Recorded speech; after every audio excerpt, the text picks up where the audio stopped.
নাগরিক হিসেবে দেশের যে কোনো সমস্যা অসঙ্গতি নিয়ে মত প্রকাশের অধিকার রয়েছে। কোনো দলকে টার্গেট করে কিংবা কোনো দলের পক্ষে আমরা কথা বলি না। এক মাহফিলে এমন কথা জানিয়েছেন ইসলামী বক্তা মিজানুর রহমান আজহারী।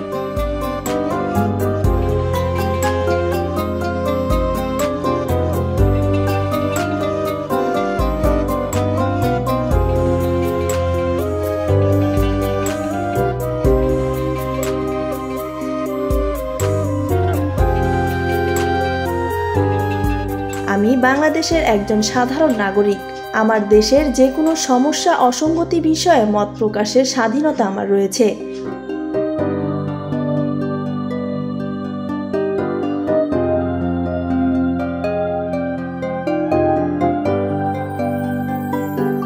শনিবার সিলেটের উদ্যোগে 3 দিনব্যাপী তাফসিরুল কুরআন মাহফিলের শেষ দিন ছিল। সেই মাহফিলে বিভিন্ন প্রসঙ্গে তিনি কথা বলেন। আজহারী বলেন, আমি একজন আলেম, এর বাইরে আমার একটি পরিচয় রয়েছে।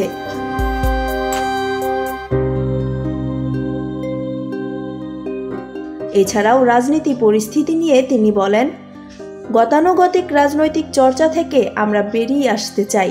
যখন ক্ষমতার পালাবদল হয় তখন ওই দুর্নীতির ফিরিস্তি আমরা জানতে পারি, এর আগে কোনোভাবে জানা যায় না। প্রতিটি দলের ভিতরে এই বাজে চর্চা রয়েছে। এখন আমাদের শুধরে নেওয়ার সময় এসেছে। আমরা চাই না এদেশে চাঁদাবাজি, দখলবাজি, টেন্ডারবাজি ও দুর্নীতি থাকুক। আমাদের নিবন্ধিত ৩৮টি দলেরই এখন শপথ নেওয়ার সময় এসেছে।